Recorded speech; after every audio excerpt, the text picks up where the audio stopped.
Udah ini ya. Oh, bukunya udah pada di ini semua belum? Nah ini kan ada, kita punya buku pegangan macam apa namanya, apa itu modul apa inilah pegangan untuk kita ke depan. Yang kemarin itu bayar untuk ada bagi tahu itu. Ada ya ada di mana ini mau lihat dulu. Ini lihat dulu nanti terserah abang. Lihat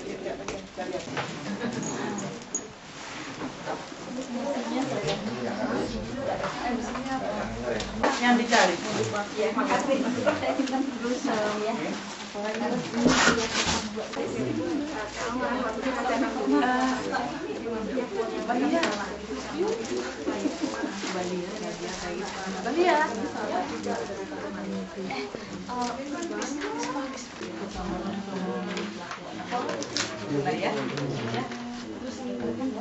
Ya udah bukunya satu aja kalau bukunya untuk nanti saya jadi lagi ya belum bayar satu sama saya jadi itu sudah mau dikomunikasi jadi pagi ini Kalau saya sudah mulai.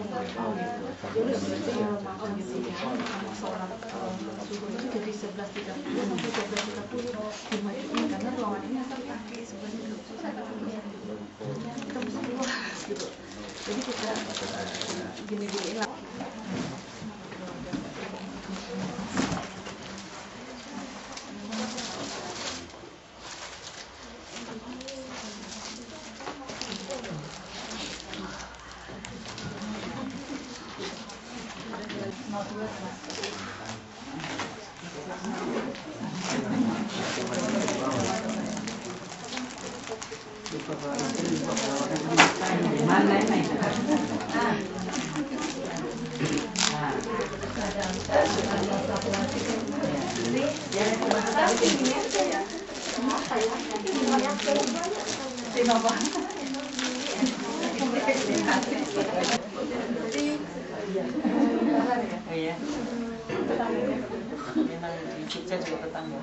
Itu kita akan buka langsung acara ini dengan pembacaan tilawah oleh saudara Said Munir. Pada saudara Said Munir kami persilakan.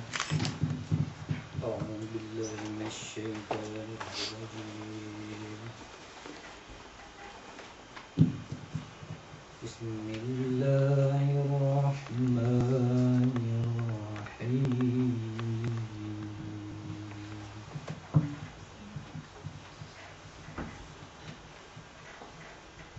ولقد آتينا لقمان الحكمة أن اشكر إنما يشكر لنفسه ومن كفر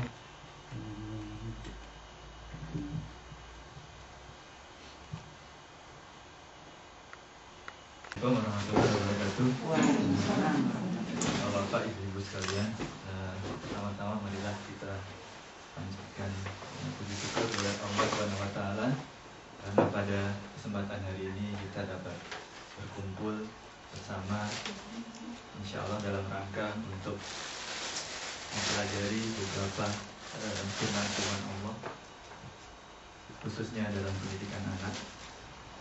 Dan sebelumnya terima kasih kepada panitia yang telah mempersiapkan segala acaranya, Mbak Mila Jens. Dan juga terima kasih kepada para pemandu dan juga peserta pada latihan alif kali ini. Saya mewakili teman-teman di Kibar mengucapkan selamat datang. Mudah-mudahan acara latihan alif ini dapat bermanfaat, meningkatkan pemahaman kita tentang akidah, terutama untuk diri kita dan juga untuk anak-anak kita. Karena anak adalah merupakan nikmat Allah yang bisa merupakan sebagai ujian dan juga sebagai aset yang penting.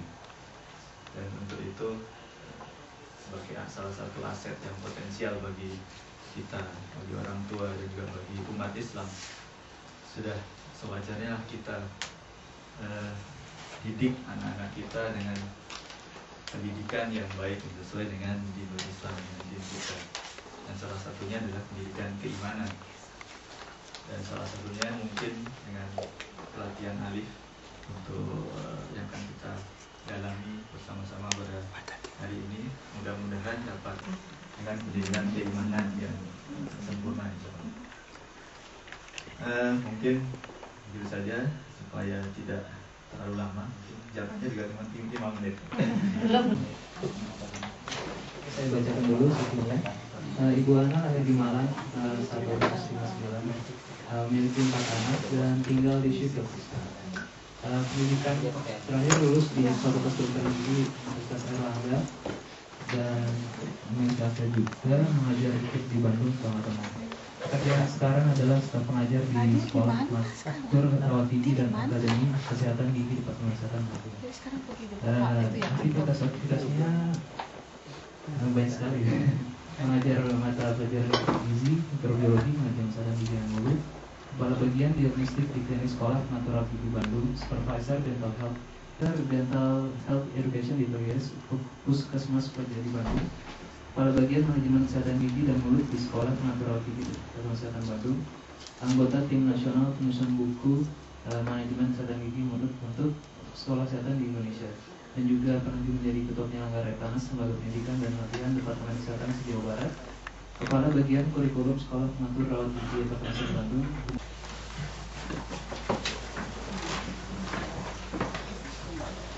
Ini kembalinya ke menu sebentar. Bagaimana cara mengajar anak-anak dalam akidah Islam? Kayaknya rata-rata udah tahu dan benar memang paket alif ini memang untuk mengajarkan akidah untuk anak.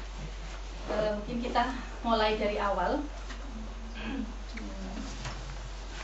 Paket alif ini ada di UK. Berawal dari pada saat itu ada krisis multidimensi di Indonesia, yang salah satu masalahnya adalah masalah moral. Kalau masalah moral, tentu saja Pak timekeeper, saya jam berapa nih? Pendidikan agama di Indonesia pada saat itu sebelum tahun 98 itu menitik beratkan pada materi-materi hafalan. Nanti kita bicara pendidikan agama di sekolah-sekolah formal. Terus sebagai beberapa pelajar muslim yang Indonesia di Inggris merasa perlu berkontribusi untuk paling tidak menyumbangkan sesuatu untuk Indonesia. Makanya ide ini muncul mulai pertengahan tahun 98, dan karena pendidikan agama yang sudah ada di Indonesia adalah berupa sebagian besar adalah materi hafalan, maka tentu saja mereka akan melihat dari sudut yang lain, yaitu akan menyiapkan materi yang bukan hafalan, tapi karena salah satu yang ada pada saat itu adalah masalah moral, maka pendidikan agama yang dibayangkan student pada saat itu adalah sesuatu yang mendasari perilaku sehari-hari. Terus timbul masalah berikutnya, segmen mana yang harus ditembak sekarang? Kalau kita mau kontribusi ke Indonesia tentang agama, yang salah satu masalah dalam krisis multidimensi ini adalah moral, segmen mana yang mau kita garap istilahnya, yang dewasa, yang laki-laki, yang perempuan, atau yang mana? Saat itu yang kepikir adalah AMM Jogja. AMM Jogja itu Angkatan Muda Masjid Jogja. Nah, Angkatan Muda Masjid Jogja itu yang pada waktu itu mungkin kalau pernah dengar tentang Iqra. Pada saat itu Iqra sudah mengejala di Indonesia, sudah punya cabang di mana-mana. Nah, maunya pikiran student Indonesia pada saat itu ya akan numpang di AMM aja, karena AMM itu sudah punya kurikulum, Iqra itu punya kurikulum, dan nanti sesuatu kontribusi ini akan kita titipkan pada salah satu kurikulum pada Iqra Jogja ini. Nah, karena kita pelajar Indonesia, pelajar Muslim Indonesia di UK ini di bawah Kibar, maka kita ajukan proposalnya ke Kibar. Sampai situ mudah-mudahan masih bisa diikuti. Metode dan kedalaman materi dipilih serta dirancang sesuai dengan tingkat perkembangan dan pemahaman anak pada umur 5-7 tahun dan disesuaikan dengan kebutuhan orang tua. Paket ini seperti kita lihat yang ada di depan ibu-ibu dan bapak-bapak, disusun dalam format yang mudah dibaca dan mudah dimengerti, dilengkapi dengan alat bantu mengajar. Yang satunya, buku satunya itu media belajarnya, alat bantu belajarnya. Di situ tersedia pula kertas kerja anak yang dapat diperbanyak. Ini salah satu gambar dari yang ada di situ, gambar yang Unaid dan kawan-kawan bikin. Ini ada hadis harian, karena setiap topik yang diberikan kita sertakan hadis hari ini. Ada tekan siapa yang mengerjakan perbuatan baik, mereka boleh mewarnai satu helai mahkota bunga ini. Topik-topik apa yang ada dalam alif ini? Ada sekitar 7 topik, yaitu mengenal Allah, tentang kalimat syahadat, malaikat, kitabullah, nabi dan rasul, manusia dan surga. Tidak banyak paket topik yang ada di Sadar, tadi kita belum membuka ini dengan bacaan Bismillahirrahmanirrahim. Marilah kita sama-sama membaca, mudah-mudahan kita dapat ridho Allah. Bismillahirrahmanirrahim. Mohon maaf, tadi saya lupa mengingatkan. Ibu-ibu yang dirahmati Allah, saya bersyukur sekali saya bisa datang di tengah-tengah ibu-ibu pagi ini.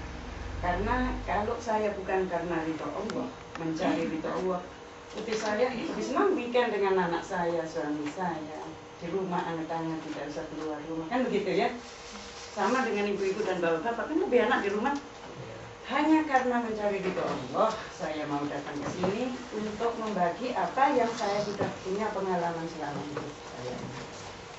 Sebelum saya memulai, saya mohon ibu-ibu dan bapak-bapak hatinya diatur, datang ke sini untuk mencari keridhaan Allah, belajar ini sehingga kita bisa menerapkan pada yang belum punya putra ya, putranya tetangga lah, yang sudah punya cucu seperti saya ya, cucunya lah ya. Pokoknya kita punya sama-sama tugas dari Allah bahwa kita ikra. Bacalah berarti belajar. Sudah belajar kita mengerti betul, melaksanakan. Sesudah melaksanakan kita harus menyampaikan. Ini message. Jadi jangan menyampaikan ini hanya tergantung ustadznya aja. Seperti di Indonesia, udah usah saya ngajar anak saya, kan tetangga itu ikronya hebat. Ya anaknya dikirim tetangga. Ya kan? Ya kalau saya dekat dengan keluarga Pak Lukman, anak saya kirim ke sana. Bagaimana kalau saya di London? Amat sangat sulit. Nah, saya dapat dari Ustadz Daud, karena saya tidak ahli apa-apa di sini, dari surat 66 At-Tahrir. Silakan buka, tapi artinya yang begini. Hai orang-orang yang beriman, kamu merasa enggak menjadi orang beriman? Ini gimana? Hai orang-orang yang beriman, jagalah dirimu, keluargamu dari siksa api neraka. Itu jelas perintah. Nah, kalau kita sama-sama semua di sini merasa bahwa apapun yang kita punya, karena Allah kita harus membagi, ya kita semua harus siap, begitu loh. Apapun keadaannya. Nah, saya tidak tahu cerita saya tadi di mana. Tolong ingatkan. Ini masalahnya jadi tua ini begini ya. Menghafal. Kalau kita hanya menghafal melulu, ada agama lain yang dimasukkan cara metode lain, bisanya ya hafal. Kalau sudah bisa, hafalan itu tinggal di situ, akan pelaksanaannya sangat sulit. Makanya buku Alif ini mengajar bagaimana anak-anak kita duduk di depan TV nonton kartun lebih indah karena interaktif, ya kan, Mas? Daripada kita mengajar Allah satu, Muhammad Nabi kita, Adam, Idris. No, it's just old fashioned way. Mbak Ana tadi sudah menerangkan bahwa itu adalah sistem hafalan di Indonesia. Sekarang teknologi yang canggih, sekarang ada PowerPoint. Dulu bagaimana ustadznya? mungkin dengan ludah menghapus ininya ya. Macam-macam caranya. Sekarang ini sudah teknologi. Dulu irungnya pesek, sekarang bisa plastik surgery maju. Bukan tujuannya itu saya mengatakan dengan pakai tali, tapi teknologi maju setengah mati. Kalau anak kita tidak didasari akidah, yang gemuk maunya kurus melulu, nggak mau makan, akhirnya nggak bisa belajar karena bingung, tidak ada akidah di situ. Yang memang tidak belajar bisa pinter, IQ-nya agak rendah di dalam akademik, ibunya maksa terus menjadi dokter. Ya, karena kita itu tidak mengingat bahwa anak ini titipan. Apa kata Luqman itu tadi di surat itu? Di surat Luqman, kita harus mengingat bahwa kita ini manusia biasa, kita ini punya tugas sebagai manusia untuk mendidik anak kita. Nah, apa saya datang ke sini dingin-dingin, saya tidak senang stay, karena saya merasa putra ibu-ibu ini, generasi yang akan datang ini adalah tanggung jawab saya juga, kan begitu? Itu rahasia, anak saya nggak mau, ini bukan urusan saya, begitu. Kalau begitu Islam nggak maju-maju, karena semua orang punya urusan sendiri-sendiri. Kalau masalahnya itu masalah akidah, bukan hanya urusan ibu kalau putra ibu, bukan hanya anak bapak kalau itu masalah akidah. Kita semua punya tugas, marilah kita sama-sama mempelajari dan mengamalkan pada anak kita masing-masing. Nah, ini titik poinnya. Psikologi pada anak, psikologi pada manusia. Ghazali tidak spesialis pada anak-anak, dia psikologi pada manusia. Itu amat sangat penting kita terapkan di dalam otak manusia, mengerti bahwa apa yang akan kita kerjakan itu tergantung niatnya. Oleh sebab itu, Ghazali psikologi yang kita bisa tiru. Kebanyakan psikologi yang sekarang itu berlawanan dengan akidah. Makanya kadang-kadang cocok, kadang-kadang nggak cocok, kadang-kadang itu so perfect untuk anak saya, tapi nggak perfect untuk anaknya orang lain. Karena itu hanya pendapat aja ya. Seperti Bu Dokter sekarang mendapatkan, kanker itu harus begini-begini. Bulan depannya sudah ada kanker yang lebih canggih lagi. Tapi karena kita diberi pengertian dan otak oleh Allah untuk mempelajari hal-hal yang begitu, teknologi itu terus maju. Tapi pada prinsipnya di Ghazali itu, psikologi itu tergantung pertama kali awalnya yang dimasukkan itu akidah. Kalau sekarang saya belajar di London mengenai psikologi, ditertawakan oleh semua. What is it? It doesn't make sense. What is that faith? It's got no interest. Ya, misalnya ada begitu, kita jangan terkejut. Kita harus punya prinsip. Orang Islam itu sejak Rasulullah, Islam itu sudah komplit. Quran dan hadis itu adalah pedoman kita sebagai psikologi kita. Kan orang bilang, kalau saya beli mesin ini ada manualnya, bagaimana ngecopnya ya. Saya kan idiot aja, jadi berarti ini bukan idiot proof, karena saya nggak bisa tadi ngecopkan. Mengenai anak, entah saya bodoh, entah saya PhD, entah apa, kalau sudah punya anak ya kita sudah jadi orang tua. Oleh sebab itu dipaksa, mau tidak mau kita harus belajar bagaimana membesarkan anak ini. Nah, paket alif ini ibu-ibu dan bapak-bapak mengajarkan kita untuk memudahkan bagaimana memasukkan akidah pada anak-anak kita secara follow the technology, begitu loh garis besarnya. Menunjukkan pada orang tua tentang apa yang diharapkan dari mereka di masa mendatang. Ini pada garis besarnya ya ibu-ibu. Tapi ada salah satu kawan saya itu hidup di Australia yang jauh dari mana-mana. Apakah tujuan belajar mereka supaya masyarakat itu bisa, anak itu normal karena sudah umur 5 bisa ngomong, bisa jalan. Kalau tujuannya itu hanya untuk kemasyarakatan aja, kan tidak cocok. Ini hanya garis besar aja, menunjuk kita garis lining ya. Perkembangan itu mempunyai tujuan. Nah, tujuan ini hanya roughly gitu ya, roughly guide gitu. Tugas perkembangan untuk anak masa kanak-kanak dari Hafiz. Dia ini adalah psikologi untuk anak yang mana pada umumnya teori-teorinya ini masih bisa diikuti dan tidak menyimpang dari any believer. Oleh sebab itu sampai sekarang masih bisa dipakai ya. Nah, saya akan menjelaskan satu persatu. Di situ tidak ada, yang ada breakdown-nya hanya belajar. Itu bisa ibu-ibu dan bapak-bapak sudah menulis note kalau memang ada waktu atau mau mendengar aja terserah.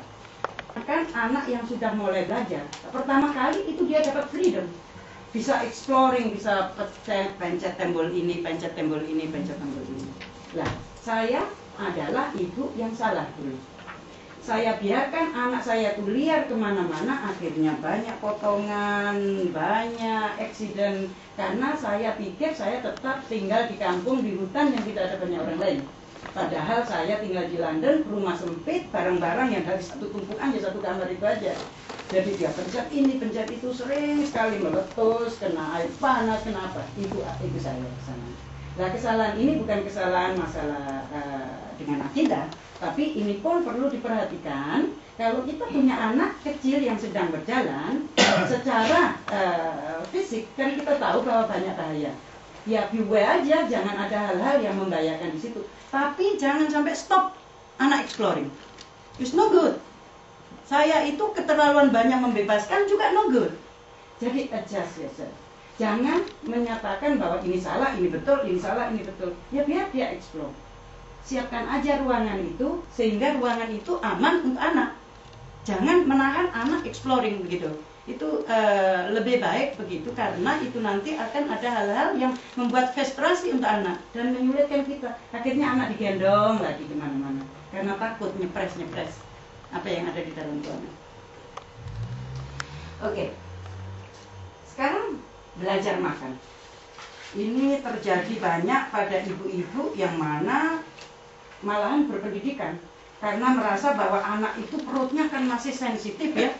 Diberi makanan halus sampai umur 1 tahun, 2 tahun masih tetap diberi sup atau di blender atau sesuatu yang dari paket karena itu sudah tahu nutrisinya ya. Kalau makan sekian anak saya akan begini. Saya di kampung, sungguh makanan saya itu ada jagung masuk, ada. Saya ingat orang tua saya memberi adik saya, dan saya percaya memberikan saya akan lebih worse daripada itu, karena ekonomi di kampung di Indonesia 45 tahun yang lalu tidak sebagus sekarang. Kalau kita itu percaya dengan hati kita, melaksanakan, mendidik anak, menjaga anak, karena mencari ridha Allah dan punya guideline apa yang harus kita berikan dengan teknologi sekitar kita. Insya Allah, Allah selalu bersama kita atau mengarahkan kita, gitu loh. Karena apa ibu-ibu? Secara tidak langsung melatih otot. Kalau kita join, itu kan otot-otot halus di mulut, ini kan gerak.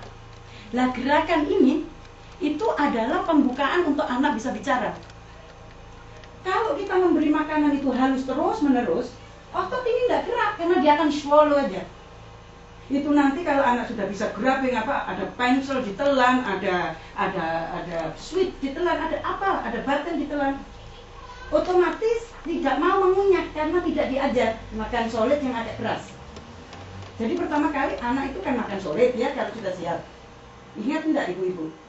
Terus sesudah itu mulai lagi mulai solidnya itu diperkasar begitu. Jadi dengan otot-otot yang di dalam mulut itu nanti itu untuk memudahkan anak mulai bicara gitu. Belum begini nggak kecewa pada waktu itu. Umur 1 tahun, 2 tahun, nggak bisa ngomong apa-apa. Saya panik. Saya ke dokter, kenapa sih anak itu? Dokter saya bilang, anak ini mestinya Anda kamu memberi makan yang betul. Enggak, batu pun saya berikan pada anak saya. Jangan khawatir mengenai itu, tidak saya salah. Saya ngerti. Terus saya tidak puas dengan dokter saya pergi ke dokter lain yang lebih spesialis lagi. Waduh, harus dikirim, dites ini karena spesialis bayar mahal ya. Jadi dia mau menunjuk bahwa dia dibayar itu harus kerjakan sesuatu. Ternyata enggak benar juga. Akhirnya saya datang kepada orang psikologi yang Islam. Oh, don't worry, kamu bahasa 3, anak itu diperlambatkan. Kalau kamu mau, poin saya ini benar. Coba dalam 1 bulan ini kamu ngomong 1 bahasa aja deh. Entah bahasa Jawa, entah bahasa Indonesia, entah bahasa Inggris. Saya salah di situ kok kalah dengan suami saya. Jadi kita pakai bahasa Inggris. 2 bulan kemudian anak saya seperti menco. So, jangan khawatir kalau ibu-ibu dan bapak-bapak stick untuk menjadikan anak itu bahasa Indonesia di rumah, atau bahasa Arab di rumah, atau bahasa Sunda or whatever. Stick di pada prinsip itu, karena tidak akan mengganggu itu akhirnya. Jadi anak belum bisa mengeluarkan karena terlalu limited di sini untuk mengeluarkan 3 bahasa itu sekaligus. Jadi dia rendam, dia resap, dia letakkan di situ. Pada waktunya sebetulnya akan keluar sendiri, nggak ada masalah. Oke? Sudah. Sampai di sini ngerti nggak? Belajar mengendalikan pembuangan sampah subuh. Maksudnya di sini, ibu-ibu. Nah, ada yang perlu didiskusikan sebelum dilanjutkan? Belajar mengendalikan pembuangan sampah dan pupuk. Ini adalah sangat berat untuk anak-anak bahwa kalau dia pertama kali tidak bisa ngomong, kedua kalinya tidak bisa jalan. Anak yang digendong kemana-mana karena punya pembantu, punya nani kalau di sini karena orang kaya, punya OP karena bisa bayar. Ini juga mengganggu sangat banyak sesudah anak sudah siap untuk training potty.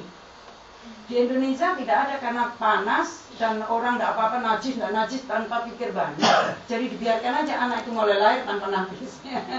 Mulai bisa jalan sampai besar. Di sini itu berat karena pertama kali rumah akan tidak karu-karuan, ya kan?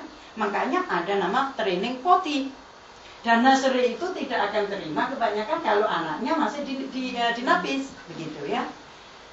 Ibu-ibu dan bapak-bapak jangan keterlaluan malas karena ini menyangkut dengan kenajisan juga untuk kita. Kan leadingnya ini nanti kita akan mengajar kita. Jadi kalau anak itu sudah siap training napis, biasanya umur yang kedua, saya tahun pertama sudah saya haruskan.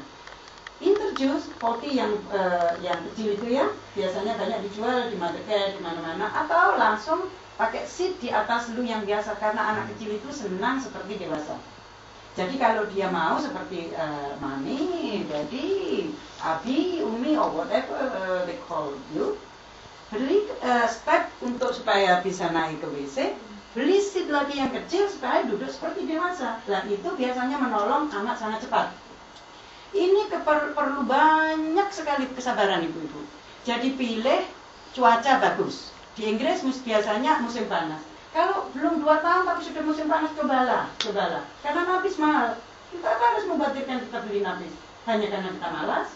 Nah, kedua kalinya salah seorang harus cuti pada waktu itu. Karena perlu 24 jam untuk beberapa hari. Bisa jadi malamnya ibu harus mengganti seat itu 4-5 kali. It is nightmare sometimes. Kalau masih begitu sesudah 1 minggu 2 minggu berarti malam belum siap. Malam boleh pakai napis. Tapi make sure ibu-ibu kalau kita punya training potty harus di tempat yang tertentu sehingga kita tidak kena najis. Karena amat sangat penting untuk wudhu kita. Jadi kalau kita sembarangan training potty ini, makanya saya suggest cari waktu musim panas kalau di negara ini dan cari waktu kalau kita itu dalam keadaan relax. Misalnya bapaknya sedang cuti, so ada yang take over dari ibu, begitu ya. Bapak-bapak, semua ini bukan tugas ibu tok loh ya. You doing that in your house? You helping your wife? To be honest, saya contoh yang bagus ini. Saya tidak pernah bikin apa-apa. Semua suami saya. Suami saya jangan jadi ini mojul ya Mas Philip ini. Insya Allah beliau begitu sangat bagus dia.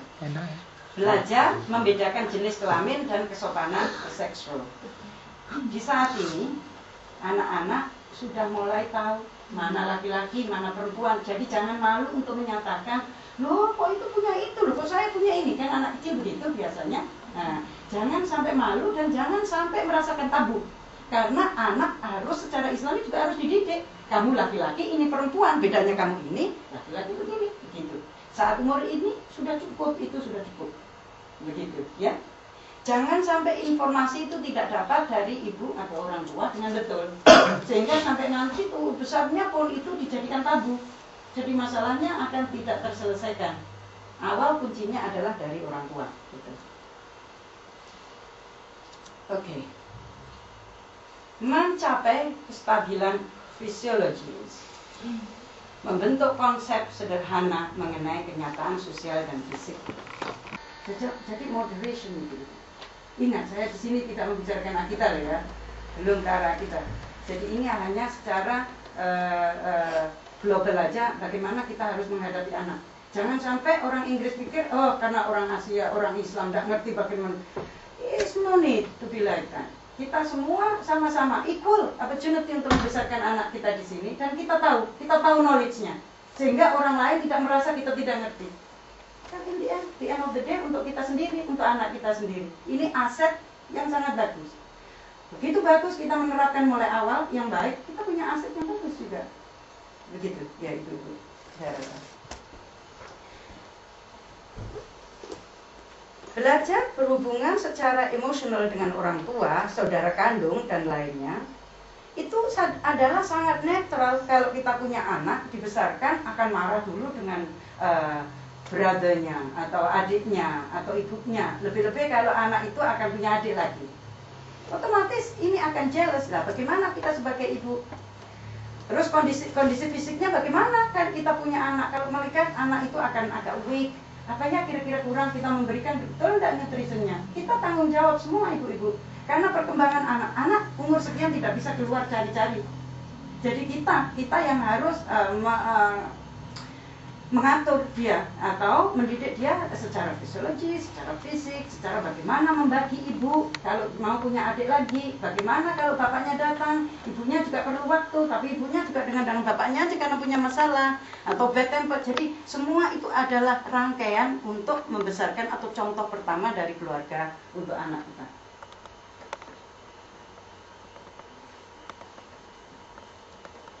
Belajar membedakan yang benar dan yang salah. Waduh, ini lebih luas lagi karena masalahnya begini. Kalau anak sudah mulai bisa melihat ibu ngomong, atau anak sudah bisa mulai bicara, mereka tidak bisa bohong. Tapi ibu kadang-kadang karena capeknya, kring, halo ibu ada, udah tidur, nah, udah bohong lagi. Ya, anak baru berdiri, jatuh, meja dipukul-pukul, mejanya salah. Jadi pimpinan, bawahannya yang dipukuli. Karena dulu waktu kecilnya diajar begitu, ya kan?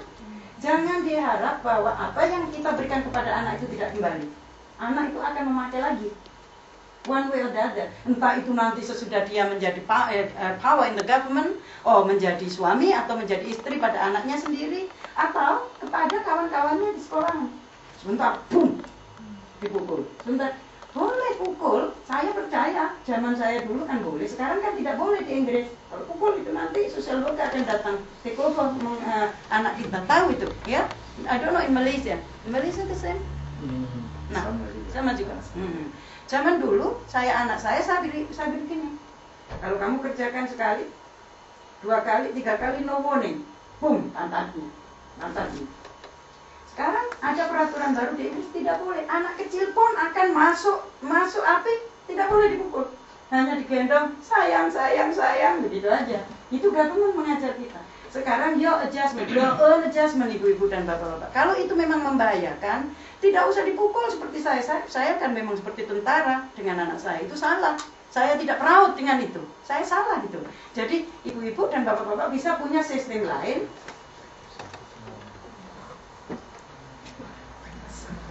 Waalaikumsalam.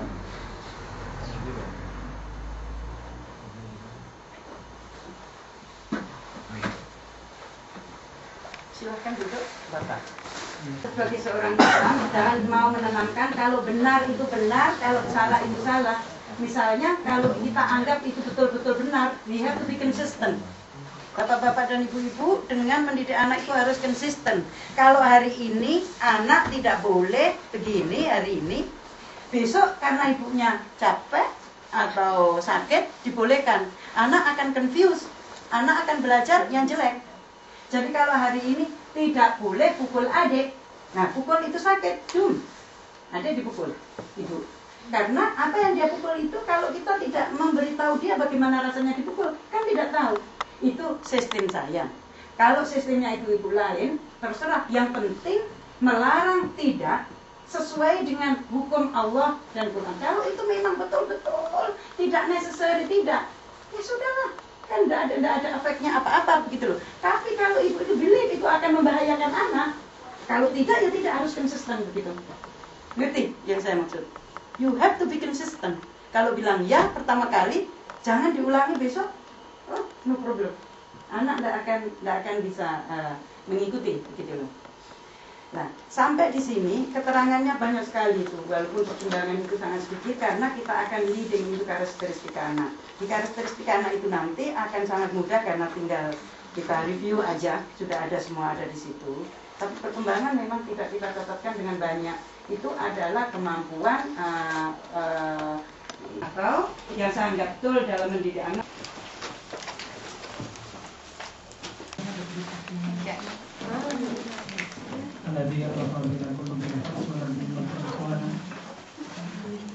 أشهد أن لا إله إلا الله وحده لا شريك له وأشهد أن محمدا عبده ورسوله اللهم صل وسلم وبارك على سيدنا محمد وعلى آله. Bapak dan ibu-ibu yang dimuliakan oleh Allah Subhanahu wa taala. Alhamdulillah pada siang hari ini kita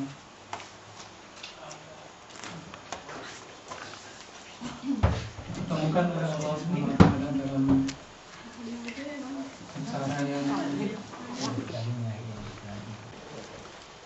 pada kesempatan kali ini sampai dengan barangkali malam ini schedule-nya sudah tidak seperti ini.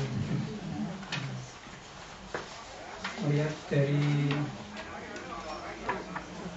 jadwal yang saya terima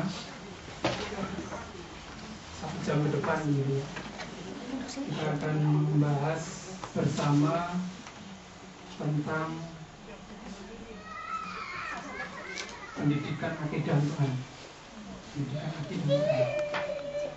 Barangkali sebelum lebih detail saya akan menyampaikan beberapa hal tentang pendidikan untuk anak. Beberapa waktu yang lalu,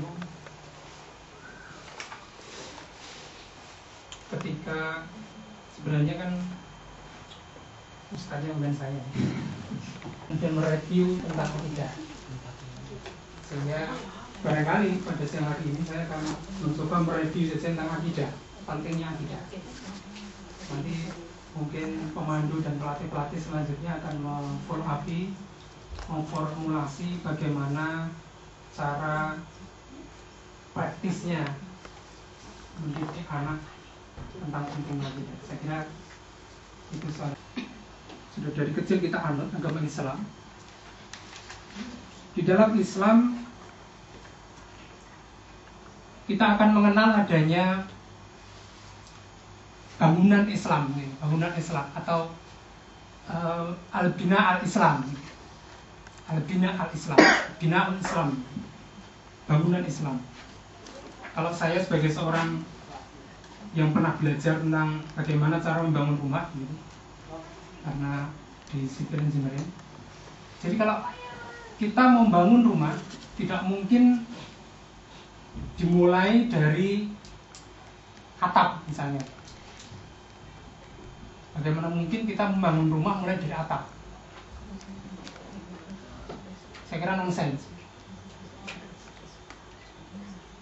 Atau membangun rumah mulai dari tembok dulu. Atau membangun rumah kita pasang dulu kusen-kusen semuanya, pintu, jendela, tidak mungkin. Tapi salah satu yang sangat penting yang menjadi awal dari kita membangun rumah adalah fondasi.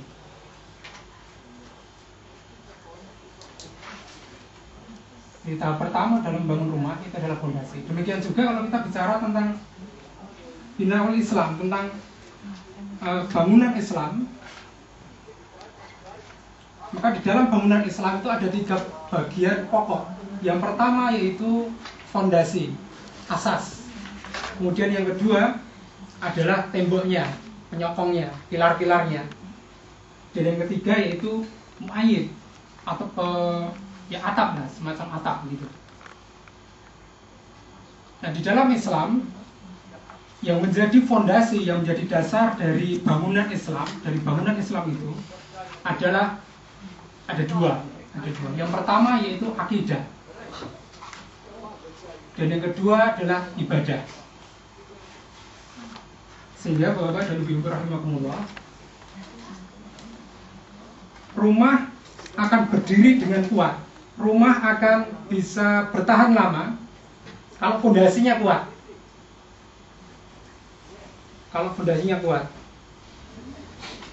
Sehingga kalau kita bicara tentang rumah, maka bagian yang paling kuat itu adalah fondasi.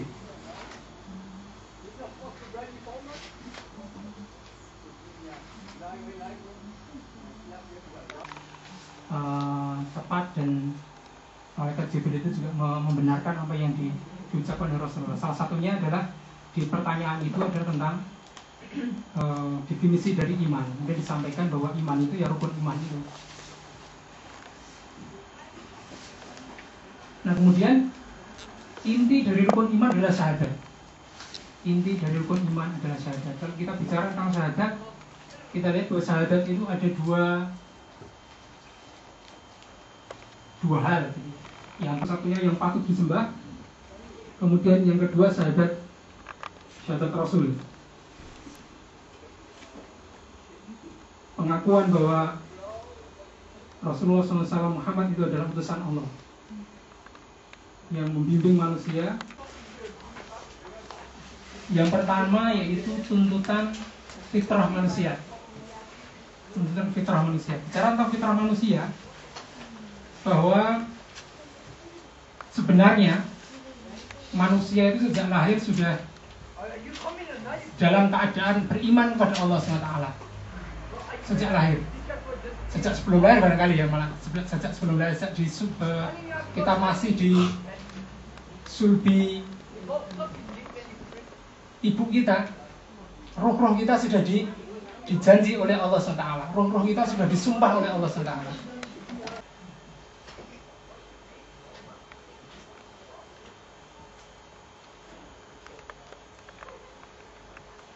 Kemudian yang kedua, pentingnya akidah adalah tuntutan perjuangan para rasul. Tuntutan perjuangan para rasul. Ini kebalik, ini 21 ayat 25. Surat Al-Anbiya ayat 25. Tuntutan perjuangan para rasul. Jadi setiap rasul, dari mulai rasul yang pertama yaitu Nabi Adam sampai dengan Khatamul Anbiya wal Mursalin yaitu Rasulullah SAW, perjuangan mereka adalah perjuangan dalam rangka meninggikan kalimat Allah, perjuangan dalam rangka li'ilai kalimatillah, perjuangan dalam rangka membawa manusia menuju pada fitrahnya, membawa manusia menuju kepada penghambaan kepada Allah. Sama semuanya.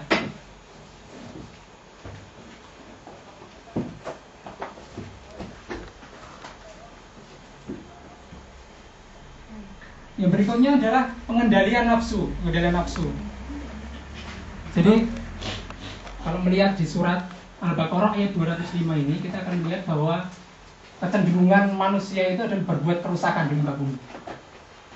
Kecenderungan manusia itu menjadi perusak di muka bumi. Bahkan kalau kita melihat ayat ketika Allah SWT memerintahkan malaikat untuk bersujud kepada Adam, atau ketika konteksnya ketika itu Allah SWT memberitakan barangkali ya, menginformasikan kepada malaikat bahwa saya akan mengutus makhluk bernama manusia ke muka bumi. Kemudian jawaban malaikat ketika itu, ya Allah, agak sedikit protes nih, kenapa kenapa Anda akan mengutus suatu makhluk yang hanya akan berbuat kerusakan di muka bumi? Ini kemudian menjadi polemik. Berarti sudah pernah ada makhluk sebelum Adam ketika itu. Malaikat sudah melihat, sudah pernah ada makhluk sebelum Adam yang merusak di muka bumi. Visi generasi umat di Indonesia memang sangat miris, memang sangat miris sekali.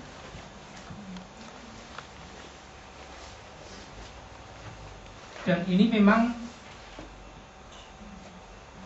bukan salah dari kita sebagai orang tua 100% juga, karena memang sudah menjadi proyek dari konspirasi global. Bagaimana agar umat Islam ini, generasi muda, anak dan remaja ini dihabiskan semuanya, dibuat mereka jauh dari Quran, dibuat mereka jauh dari masjid, jauh dari pendidikan Islam. Sehingga survei-survei yang bisa kita lihat di media massa betapa sangat mengkhawatirkan nanti wajah Indonesia ke depan. Karena kita berharap kepada mereka lah nanti estafet dari perjuangan Islam ini kita berikan. Islam kepada anaknya. Dan kalau kita melihat dari runtutan ayat-ayat itu dari mulai surat 12 sampai 19, yang pertama memang diawali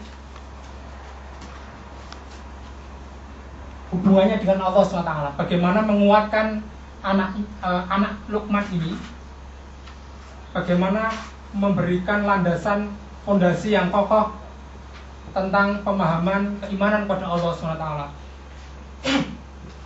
Kita lihat di awal ayat di ayat 12 ya. Iya, saja. Tapi jadiin semangat.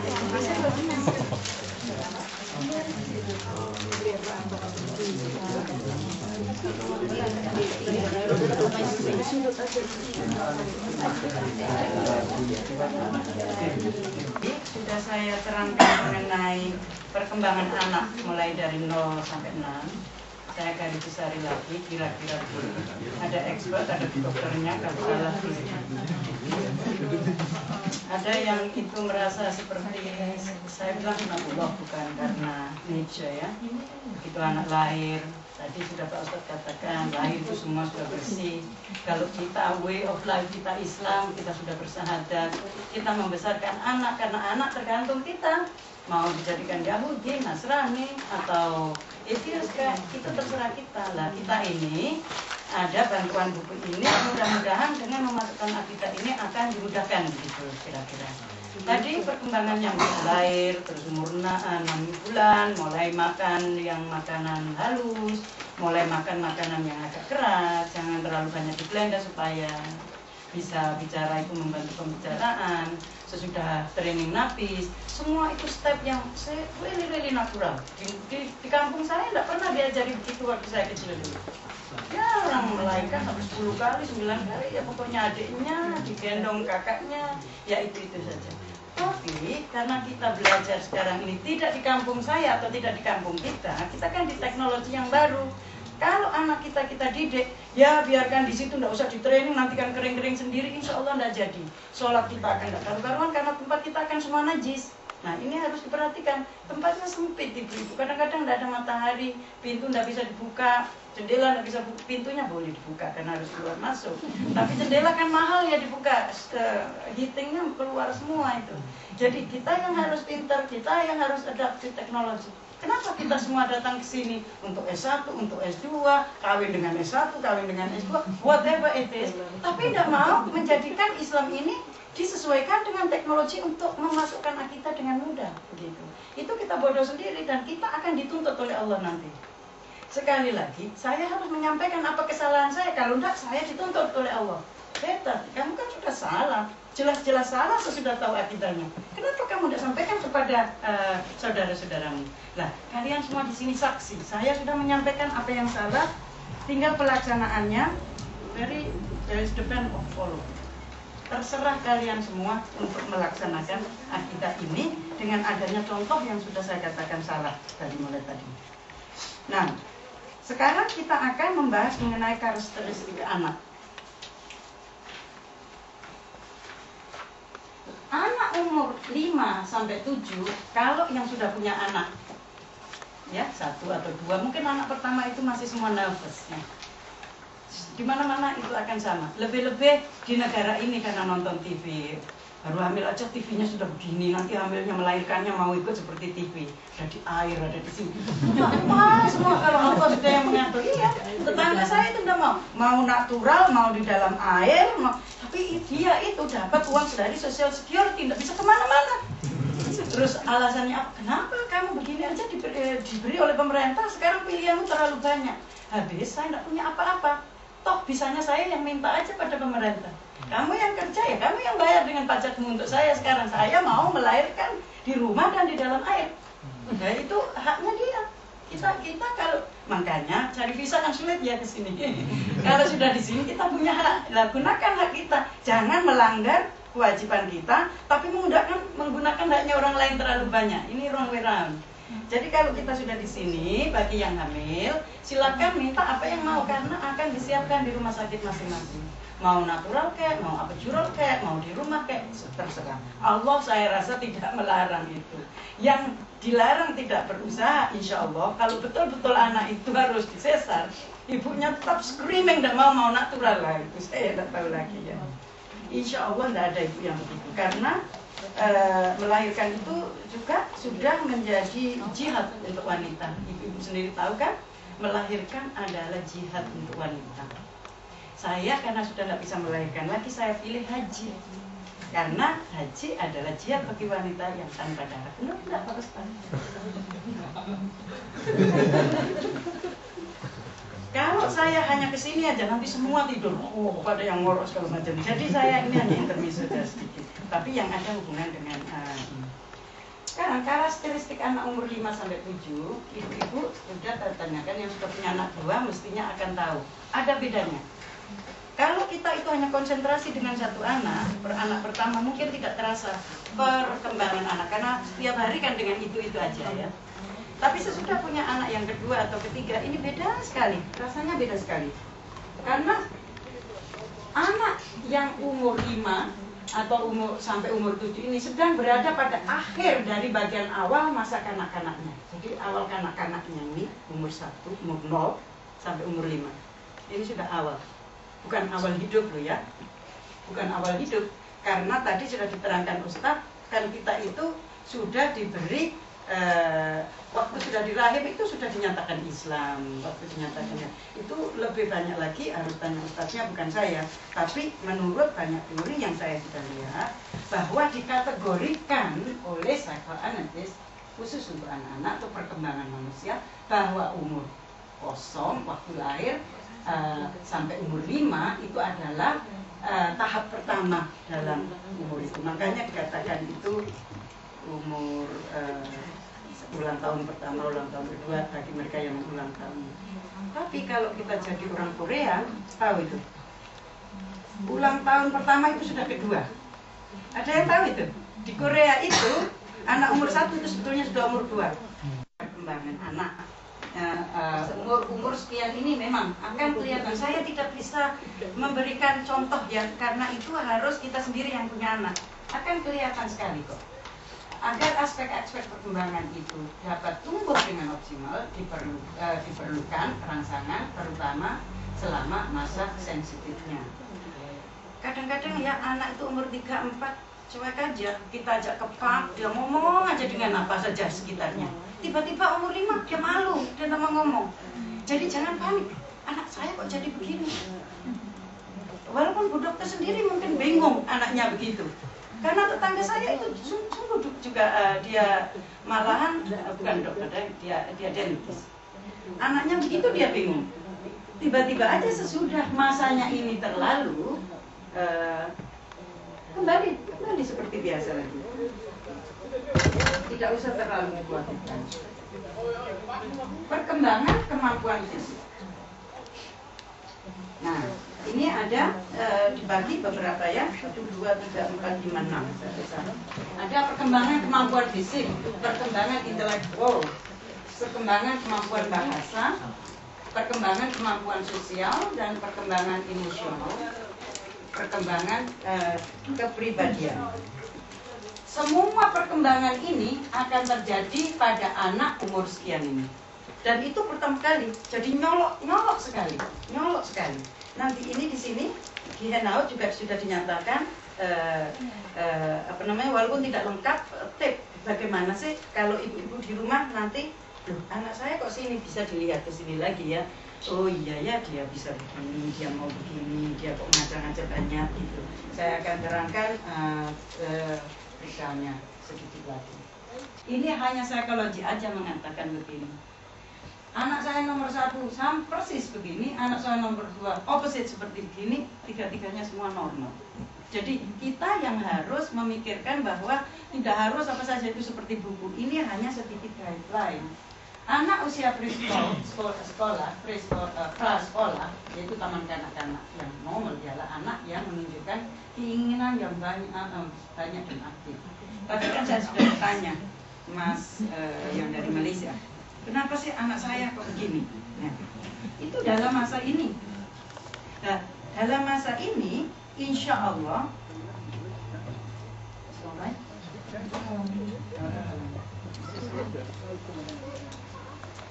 dalam masa ini putra-putra atau anak apa yang macam masa Malaysia?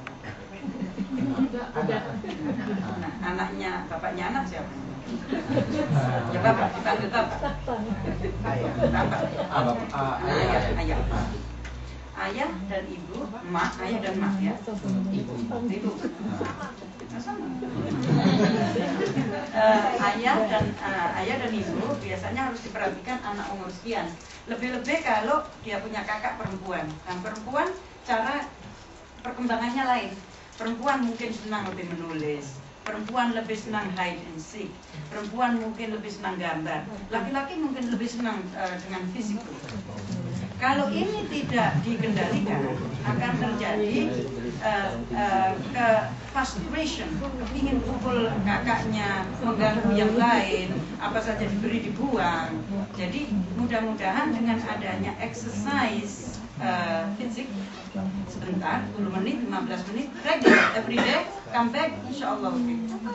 Do something mengenai swimming or something. Itu saya kerjakan dengan anak saya dengan renang. Banyak renang. Almost every day. Karena is impossible tinggal di rumah kecil, di luar tidak ada matahari, anak harus disekolahkan 1 hari, dan exercise adalah essential. Kalau anak kita tidak ada exercise, teristimewa yang laki-laki, subhanallah, berat sekali di rumah, atau menjadi pendiam yang kurang sehat cara berpikirnya. Zamannya Rasulullah bagaimana mengajar? Anak diajar naik kuda, anak diajar mana? Kan mana siapa? Mana Tony Black? Ya, mana saya? Jadi saya ajarnya ya ke park, gitu ya. Itu ada harus. Kita punya anak bukan untuk mainan. Kita punya tanggung jawab dan kita punya responsibility. Bukan hanya akidahnya saja. Physically we have to do something. Kalau masih bayi, nangis itu exercise. Tapi kalau sudah umur 3-4 mau dicubiti terus supaya nangis exercise kan tidak mungkin, karena otak ini berkembang terus, begitu ceritanya manusia ya. Insya Allah. Koordinasi gerakan, gross motor skill. Ini banyak sekali di Indonesia, ada banyak kursus-kursus yang interaktif, matematik, interaktif, bahasa Inggris. Tapi akidah ya hafalan aja sudah cukup. Kan kita malah jadi susah, makanya buku alif ini ada karena susahnya. Kenapa apa saja ada interaktif di Indonesia kecuali akidah yang belum diinteraktifkan. Padahal sebelum anak itu bisa settle apa saja, akidahnya yang harus di pola akidah ini yang harus dibetulkan. Kalau orang tuanya aja mikir akidah belum benar, bagaimana anak ini bisa? Nah, untuk itu makanya di Quran tadi dikatakan jagalah dirimu, hai orang-orang yang beriman, keluargamu. Nah, dirimu dulu, terus keluargamu. Kalau saya tidak pernah sholat, tidak pernah ngerti bahwa ini baik, ini wrong, tidak pernah menjadikan disiplin anak, ya, bagaimana saya mengharap anak saya? Bagaimana saya mendidik anak saya? Tidak mungkin begitu loh. Jadi Quran itu sudah tepat benar untuk kita ikuti. Cuma kita aja yang belum. Pikirnya Allah nanti begini, penyakit ini ya. Insya Allah itu. Kalau anak umur yang sekian antara 5 sampai 7 ini bisa berjalan jinjit mundur dan berjalan mundur dengan tumitnya. Ini pada umumnya karena ini sudah dites ya, sudah di research, sudah dites. Memang pada umumnya anak-anak ini sudah sebelum umur 5 kadang-kadang ada yang sudah senang bale, senang seperti Cinderella, seperti itu karena influence dari kartun. Nah, waktu sekarang ini sudah waktunya umur ini bapak-bapak dan ibu-ibu tutup TV itu tutup. Berikan TV itu di tempat lain. Jangan sampai TV ada di kamarnya anak kita.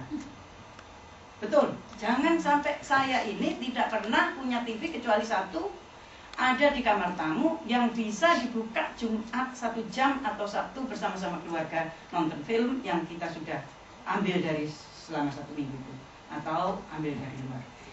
Anak akan senang sekali di depan TV dan ibu akan puas karena anaknya tenang. Ya. Dan kalau ditanya kenapa sih anakmu di TV, itu kan kartun.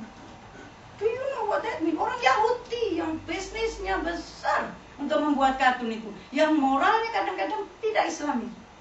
Coba itu ada yang dipukuli itu, kan semua kita tertawa, pikirnya funny. Nah, mana value moralnya?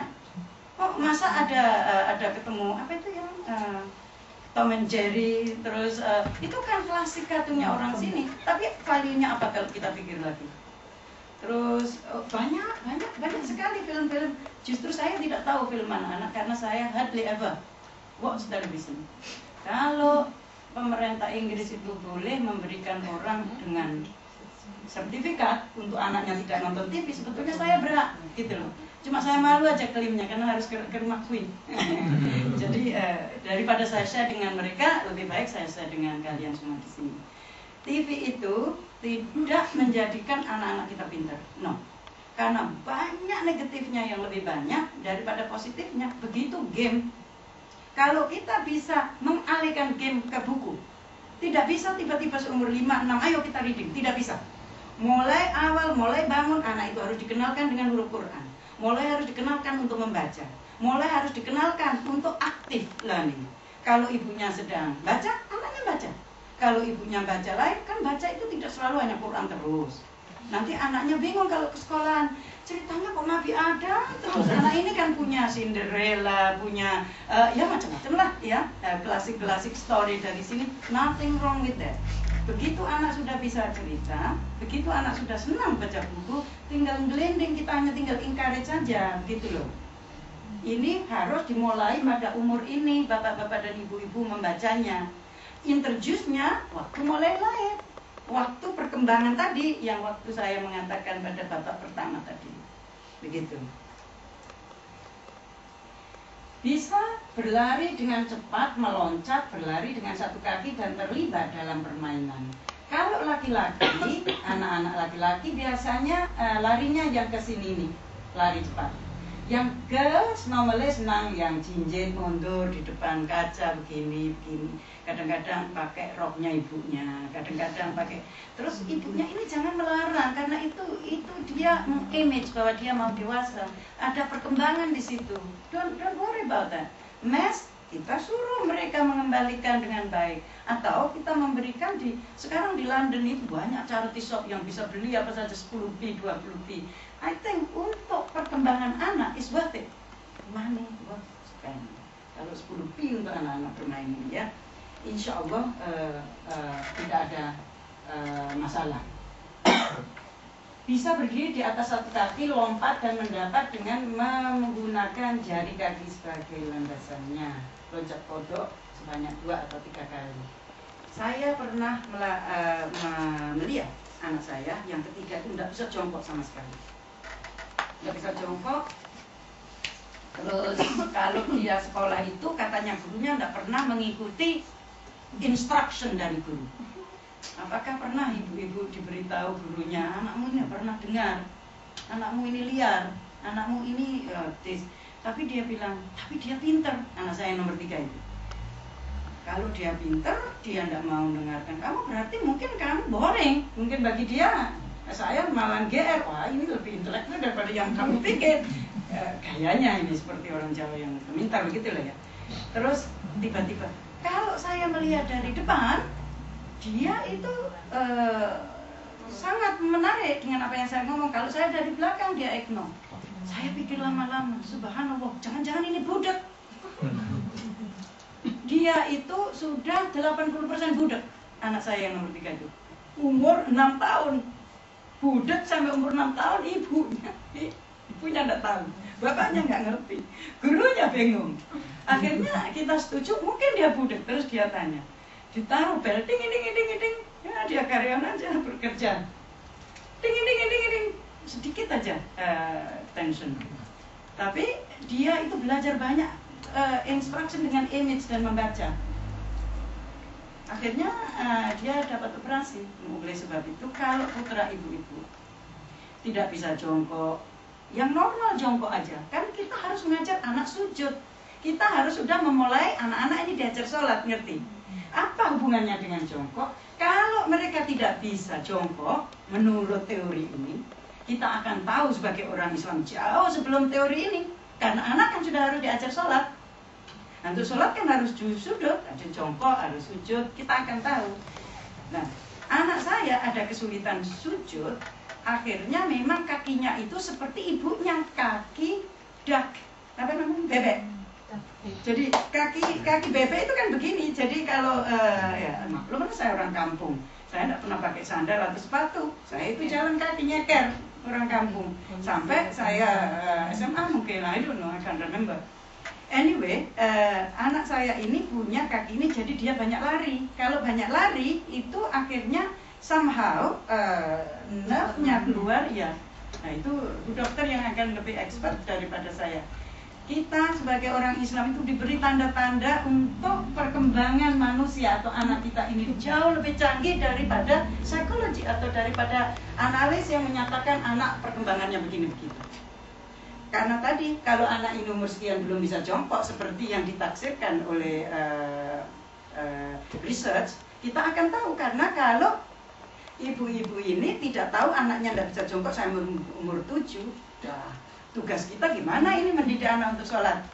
Berarti kan tidak dilaksanakan di rumah untuk mendidik anak ini. Jadi insya Allah ya, ngerti sampai di sini ibu. Masih ngantuk? Nanti berdiri lari-lari terus.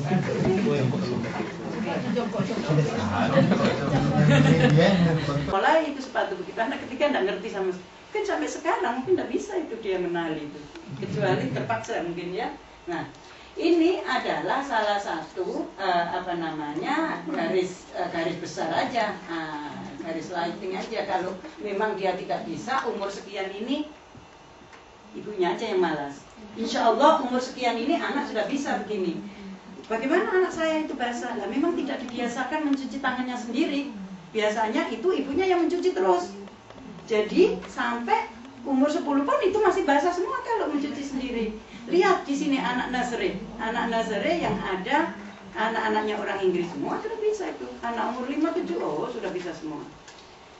Minggu lalu ini untuk sependengan, untuk saya ke Maroko. Tengok saudara saya, waktu itu saya ketemu di Mekah. Saya tengok dia karena dia tidak baik. Saya dibawa ke tempat lain yang mana tempat sangat-sangat tempatnya orang miskin. Kebetulan kawan saya dari sekolah kawin dengan orang Maroko. Orang Maroko ini tidak bisa dibawa ke sini karena harus, prosesnya akan sulit kalau orang residen di sini kawin dengan orang non-IIC. Nah saya diberi makan itu belum ada makanannya. Ibu ini keluar dengan seperti ceret begitu, terus bowlnya itu ada seperti steamer, ada saringannya, jadi lubang-lubang, airnya masuk, terus sabun dan handuk. Oh, that's brilliant. Itu sampai dewasa kita itu masih dicuciin tangan kita. Lah kalau anaknya orang Maroko itu ndak bisa cuci tangan dan masih basah, itu salahnya sistem begitu. Karena sampai setua saya masih dicucikan tangannya itu. Jadi ini kaitannya begitu loh. Sangat menikmati bermain air, menyusun balok. Ya itu kalau bapak-bapak dan ibu perhatikan di nursery school itu selalu ada balok, selalu ada air. Karena air means something untuk anak-anak. Makanya di sini ini kalau holiday kemana? Ke pantai. Karena anak jelas, jangankan kok anak dewasa pun akan senang. Ketemu air itu senang. Nggak tahu air itu akan drown kita atau whatever. Tetap kita itu sebagai penonton orang Inggris anaknya semua itu beach itu penuh di Brighton itu kalau sama. Karena yang tidak mampu keluar Brighton kan ya tempatnya di situ. Justru sebelahnya beach itu kalau yang di London, tolong jangan dibawa anak ke sebelahnya beach yang di Brighton karena sekarang dipakai nudis, baru dibuka beberapa tahun lalu. Jadi yang untuk anak-anak yang kerikilnya tidak begitu bagus sebetulnya, mungkin South Sea lebih bagus daripada Brighton. Anak-anak akan sangat senang sekali main dengan air. umur sekian ini. Dapat menggunakan perkakas seperti gunting, obeng, dan palu. Saya mohon kalau kita itu mau mempraktekkan alif nanti pada putra-putra ibu dan anak umur sekian kan dibolehkan ya, walaupun di sekolah kan harus diajar karena di sekolah sudah boleh begitu loh. Jadi guntingnya itu ya khusus gunting kertas saja dan harus ada ibu yang menjaga atau kakaknya begitu, sehingga mereka harus diajar dulu, jangan asal diberikan aja. Nanti anak boleh obeng, boleh palu, terus rumahnya dulu kalau itu rumah ya landlordnya kan menuntut itu untuk bayar gitu. Jangan katanya Bu Tati ya sudah beri aja kan anak exploring, maluin apa saja bilnya ke saya, oh saya tidak mampu lagi. Jadi insya Allah tidak begitu. Jadi moderation lah. Senang bermain teka-teki gambar. Anak-anak umur sekian ini sudah bisa diintroduce teka-teki gambar. Karena kita orang Islam, kita bisa membuat sendiri teka-teki itu yang mana ada hubungannya dengan keislaman. Kita tidak harus teka-teki itu selalu beli seperti yang ada di toko-toko. Kemampuan manipulatif atau main motor, kita lanjutkan ya Mas. Dapat mencontoh segitiga dan belah ketupat. Kenapa belah ketupat? Karena common things, anak-anak akan senang bermain itu. Mulai dapat menulis beberapa huruf dan angka dan menuliskan namanya dengan benar. Menurut pengalaman saya dan saya salah, anak saya itu dipaksa menulis umur 3 tahun karena neneknya tidak setuju kalau dia kirim hadiah dia tidak membalas thank you letter, namanya bread and butter letter. Bagi yang kawin dengan orang Inggris itu adalah sangat-sangat important, anak harus menulis bread and butter letter. Saya bilang walaupun saya umur 70 saya tidak akan kerjakan dan is no miss, thank you very much. Kalau dia mau ya bapaknya suruh ngajar. Ternyata saya yang harus melaksanakan karena anak itu sampai nangis-nangis harus tulis tangannya anak itu. Kalau belum waktunya itu tidak akan keluar. Kalau kita tunggu aja sampai umur 5 sampai 7 itu sudah keluar sendiri dan anak akan enjoy. Jadi jangan dipaksa. Makanya di nursery di sini ini apa yang diintroduce dulu? Coloring. Coloring. Baru shape. Saya punya TK di Aceh itu dan di Serpong di Indonesia bahwa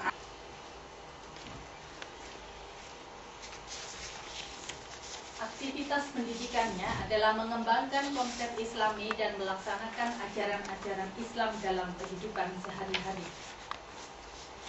Jadi mungkin tentang konsep ini saya bisa kasih contoh. Konsep ini perlu berkaitan dengan karakteristik anak tadi. Konsep itu betul-betul harus kita tanamkan pada anak dan harus kompak ayahnya sama ibunya. Untuk saya bisa kasih contoh, 3 minggu yang lalu setiap 2 minggu sekali di Sheffield itu selalu ada pengajian keluarga dan salah satu kegiatannya adalah pengajian anak Aken Alif ini. Pada sore itu udara di Sheffield itu cerah. Salah satu anak turun bilang, "Mami, can I play out?" Dia bilang, katanya, nggak usah, kamu kan harus ngaji, katanya gitu. Saya bilang, oke, habis ngaji, saya bilang gitu. Terus setelah ngaji dia turun lagi, "Mami, can I play out?" Gitu. Terus ibunya kan kok masih terang, mungkin pikirannya gitu, tapi dia nggak bilang. Terus dia bilang, "Ask your daddy." Sementara itu semua anak sudah turun, semua anak-anak kecil itu sudah turun. Terus dia bilang ke ayahnya, "Daddy, can I play out?" Bapaknya bilang iya. Terus kata anaknya tuh, "Kata bapak saya boleh, kenapa kamu bilang nggak boleh?" Kata, "Enggak, saya bilang nggak boleh," kata ibunya. Ibunya tetap bilang nggak boleh. Terus anaknya kan bingung, anak itu kelihatan banget bingung, anak umur 6 tahun dia kan bingung. Dia lihat ayahnya kok boleh, dia lihat ibunya kok nggak boleh, kelihatan sekali gitu. Terus anak saya bilang, "Ask your granddad, please." Saya bilang, bukan isunya, bahasa Jawanya "takono mbahmu." Tapi yang saya tangkap waktu itu, kita itu jangan sampai beda, anak itu bingung. Anak ini akan bingung karena konsep ini belum betul-betul harus kita tanamkan. Apalagi kita akan mengajarkan, mengharap anak kita menjalankan Islam yang betul-betul dalam kehidupan sehari-harinya. Tolong kalau memang kemarin pernah gitu, pada saat itu kalau ternyata nggak benar ya agak ngalah dikit, nanti habis itu diskusikan lagi. Mungkin itu jangan bersitegang di depan anak, ya itu juga nggak bagus buat anaknya kan. Dan agar tujuan ini tercapai, maka kita harus melakukannya secara konsisten, tidak hanya anak tapi juga oleh orang tua. Di dalam paket alif ini, pemahaman akidah diberikan melalui berbagai kegiatan interaktif di ruangan sehingga diharapkan terbentuknya kepribadian Islam dalam diri anak. Di dalam paket alif ini seperti kita tahu, metode yang dipakai adalah metode bercerita dengan menggunakan gambar. Seperti di awal pertemuan tadi saya sampaikan, seperti kita menggunakan wayang, itu nanti memainkan wayang. Itu nanti mungkin di akhir hari ini Mbak Mila akan memberikan contoh. Selain itu, mereka juga akan melihat berkaitan dengan karakteristik anak. Di paket alif ini juga mereka akan melakukan aktivitas motorik, yaitu mewarnai. Mereka juga akan menggunting, melipat, dan mengelem. Mereka juga akan melakukan untuk bersosialisasi, share dengan teman, menunggu teman, menunggu queue. Itu ada permainan yang ada salah satu topik tentang kitab bulog. Itu yang mereka harus bermain mencari pasangannya. Jadi misalnya Nabi Isa kitabnya apa, Nabi Muhammad kitabnya apa. Jadi mereka punya satu lembaran yang ada tulisan nama nabinya dan nama kitab. Di lembaran yang lain mereka harus mencocokkan. Ataupun kalau nanti paket ini diajarkan di rumah dan anaknya cuma 1 atau 2, kita tidak akan kekurangan akal, misalnya pakai kursi yang dijajar atau pakai blutek yang ditempel di dinding.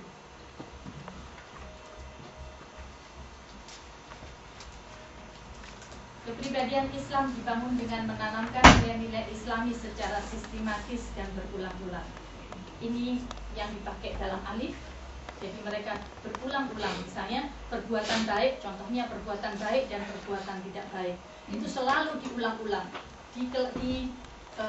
Ada materi, salah satu materi, kalau nggak salah materi ke-7 atau ke-8, itu menanam anak harus membedakan mana perbuatan baik dan mana perbuatan yang tidak baik. Setelah itu mereka diberi lembaran kerja yang di situ mungkin bisa dilihat nanti ada pot bunga yang ada gambarnya, di mana setelah pelajaran selesai diberikan, anak itu setiap dia mengerjakan perbuatan yang baik, dia akan mewarnai satu lembar mahkota bunga. Itu mungkin perlu satu anak mungkin perlu 1 lembar kerja, mungkin juga perlu 2, mungkin juga perlu 3, yang akhirnya dengan kita lepas mereka otomatis akan mengerjakan itu mengerjakan dengan sistematis dan berulang-ulang. Mendorong anak untuk melaksanakan perilaku yang Islami. Penting untuk orang tua, mungkin itu sudah disinggung Mbak Taufik lagi, bahwa anak itu cepat sekali belajar dan mengikuti perilaku orang yang ada di sekitarnya, terutama menjadi idolanya. Yang tadi bapaknya itu ya. Orang tua harus melaksanakan ajaran-ajaran Islam dalam kehidupan sehari-hari, mempunyai pengertian yang menyeluruh tentang Al-Quran dan Sunnah. Nah ini kadang-kadang sering ada pertanyaan bahwa bagaimana masa kita harus sebagai orang tua itu harus tahu dulu tentang Al-Quran dan Sunnah semuanya baru ngajarin anak, apa nggak telat? Itu paket alif ini juga menawarkan satu metode yang belajar keluarga. Artinya anaknya bisa belajar pakai paket alif, ibunya sama bapaknya bisa belajar tentang Al-Quran atau Sunnah. Mungkin bisa kalau dalam satu kota mungkin bisa bergabung beberapa, tanya salah satu yang memang lebih memahami dari kita.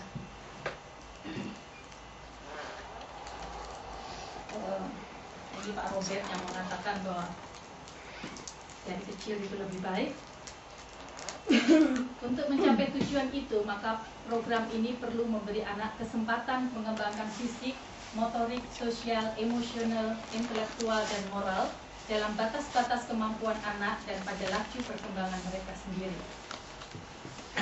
Kalau nanti Bapak Ibu lihat pada paket alif ini akan memberikan dorongan pada anak untuk mengembangkan dalam pengembangan fisik, motorik, emosional, di mana dia misalnya harus menunggu gilirannya, harus mencari pasangannya pelan-pelan, harus memilih. Ada satu gambar yang ada beberapa gambar, dia harus memilih, harus mewarnai mana perbuatan yang baik. Dan tentu saja karena paket ini dibuat untuk anak 5-7 tahun, maka semua yang ada di dalam paket alif ini dikondisikan, semua kegiatannya dikondisikan sesuai dengan kemampuan anak.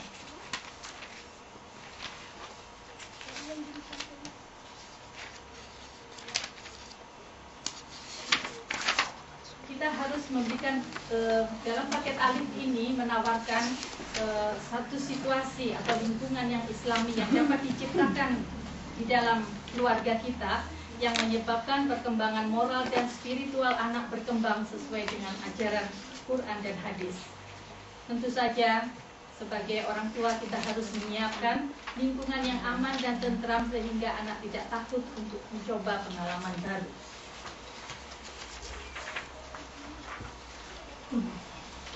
Di dalam paket alif ini dengan metode belajar yang bermacam-macam itu akan memberikan pengalaman belajar dan menguasai masalah dan menyelesaikan tugas-tugasnya dengan baik dan sesuai dengan batas kemampuannya. Orang tua yang ramah selalu membimbing dan memberi dorongan pada setiap aktivitas anak secara perorangan maupun kelompok dan bertindak selaku contoh muslim yang baik untuk anak. Ini PR juga buat orang tua. Jadi untuk anak yang sedikit IQ-nya rendah, yang backward, yang ada masalah dengan problem dengan intelektual, caranya kan harus diterangkan tahap demi tahap. Atau pakai teknologi atau pakai metode yang mana anak itu akan bisa mengikuti peraturan yang simpel itu, begitu. Tapi lama-lama itu menjadi populer sebentar dulu dalam 20 tahun yang lalu di Inggris. Terus karena itu sesuatu yang kurang lengkap, dianggap kurang lengkap untuk perkembangan anak di Inggris ini, untuk anak yang normal. Oleh sebab itu banyak sekolah Montessori yang tidak bio Montessori dicampur. Karena kalau campuran itu sangat baik. Begini loh ya, kalau kita itu mengajar anak, ambil kursi itu. Montessori tidak begitu. Anak itu suruh ambil kursi itu warna apa, kakinya berapa. Kan ngajar anak backward mulanya kan harus begitu, kecil-kecil begitu. Dari kecil terus besar menjadi lengkap menjadi satu kursi. Definisinya kursi itu. Begitu juga daun. Kalau kita ambil daun itu ada berapa seratnya, warnanya apa, daun apa, terus golongan apa yang daunnya sama. Sebetulnya kan indah bisa mengajar anak begitu. Tapi karena sistem itu mungkin orang-orang tidak begitu pemerintah Montessori zaman dulu itu. Nursery zaman dulu itu kan tidak termasuk sekolah compulsory di negara ini. Hanya akhir-akhir ini aja karena Tony Blair mau supaya ibu-ibu itu bisa kembali kerja dari disubsidize oleh pemerintah Montessori sekarang. Nursery sekarang ini. Lah banyak sekali modern teknologi yang sangat setuju dengan Montessori yang dicampur dengan nursery sistem di negara ini. Jadi jarang yang playgroup nursery itu bio nursery, ada Montessori-nya selalu ada karena ada banyak yang baik bisa ditiru dari Montessori begitu loh. Tapi kalau saya punya qualification Montessori itu tidak dianggap another qualification di negara ini. Gitu. Tapi di Indonesia populer benar. Jadi bagi ibu-ibu yang mau ke Indonesia dan mau belajar di sini bisa online 3.000 6 bulan. Harganya 3.000, sekitar 3.000 sekarang. Hanya datang 1 minggu sekali, ujiannya terakhir dengan sistem portfolio gitu. Jadi tidak terlalu sulit, 6 bulan. Ada pertanyaan lagi? Ya. Alif ini sebagian mengadaptasi metode Montessori dengan menggunakan alat peraga gitu. Dan metode lainnya seperti biasa cerita. Jadi kombinasi. Metode learning by doing-nya itu ya.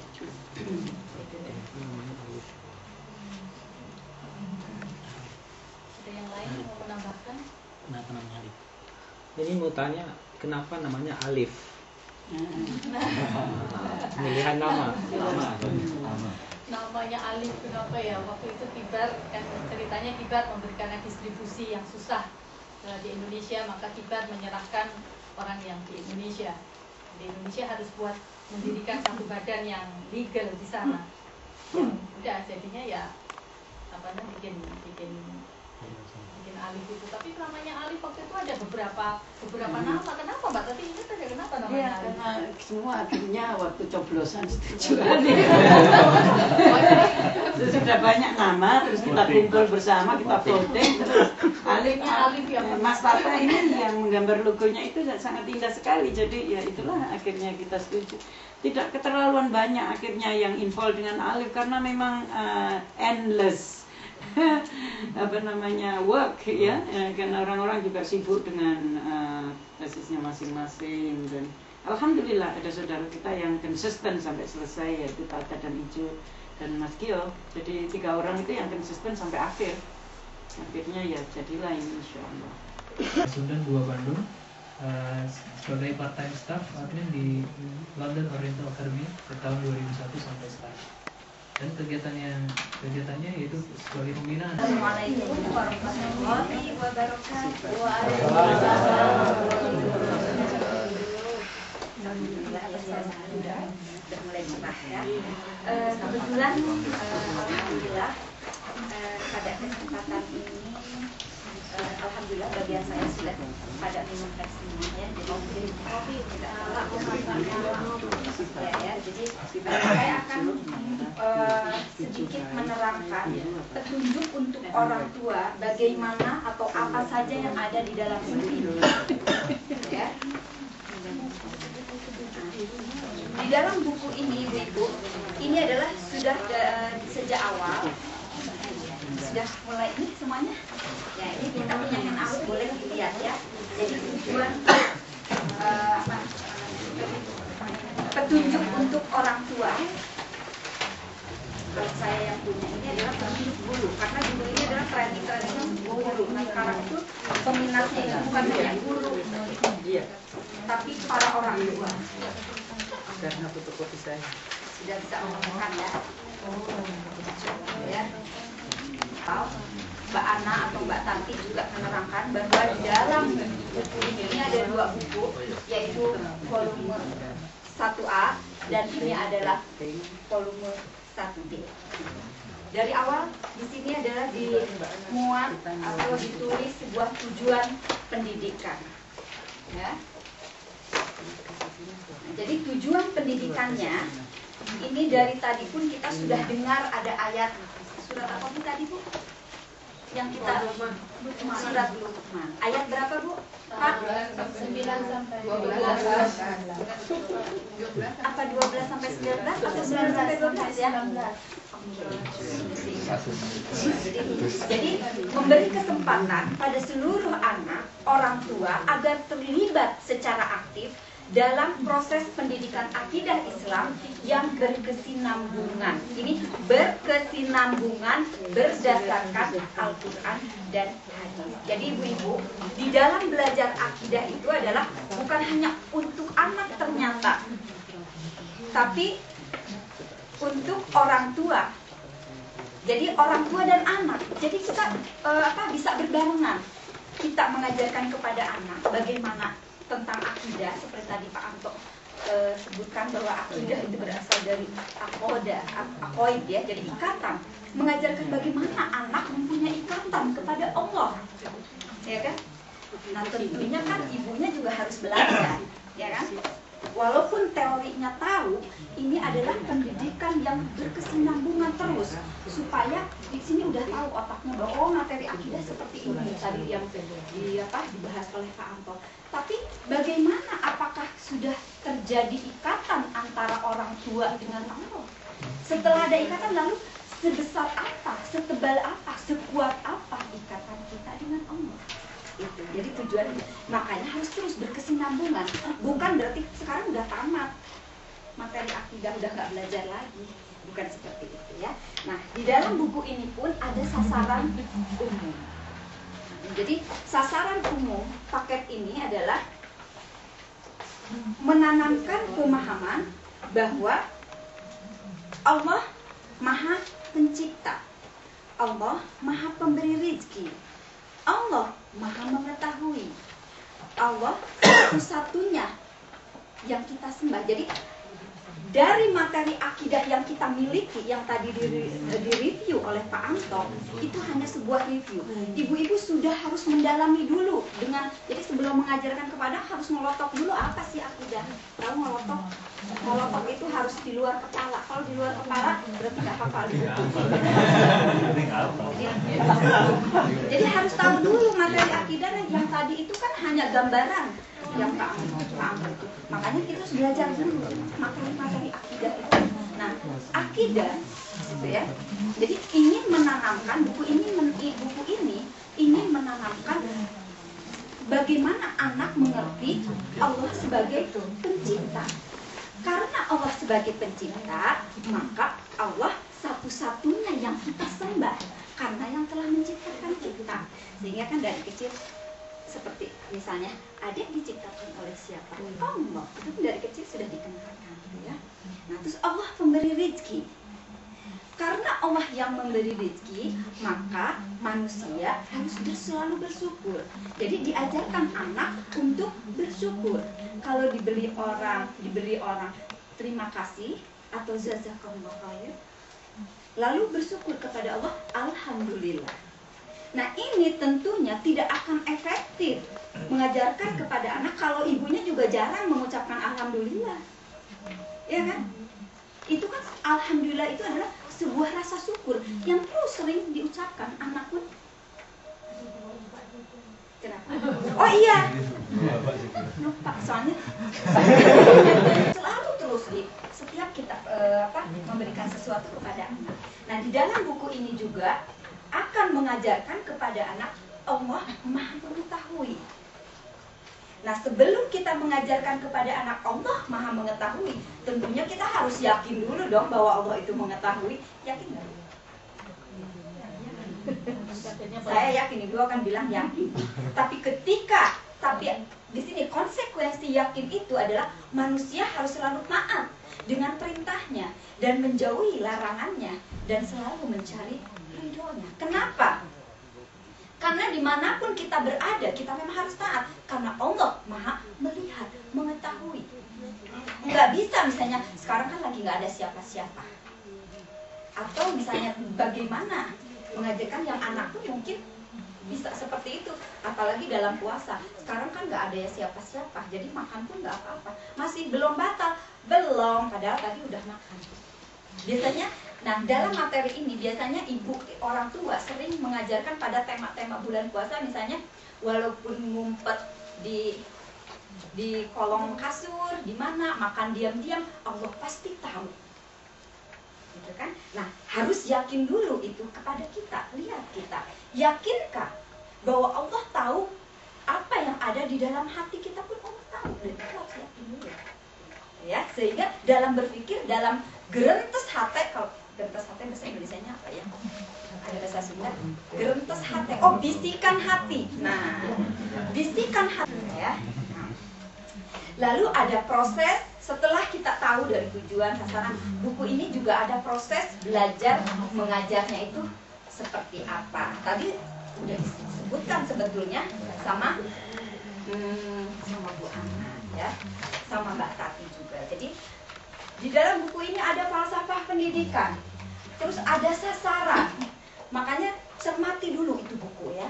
Jadi kalau tadi mungkin di sini kan baru masuk terus langsung lock semuanya masuk, sudah di rumah dilihat dulu apa sih sebetulnya sasarannya, lalu tujuannya.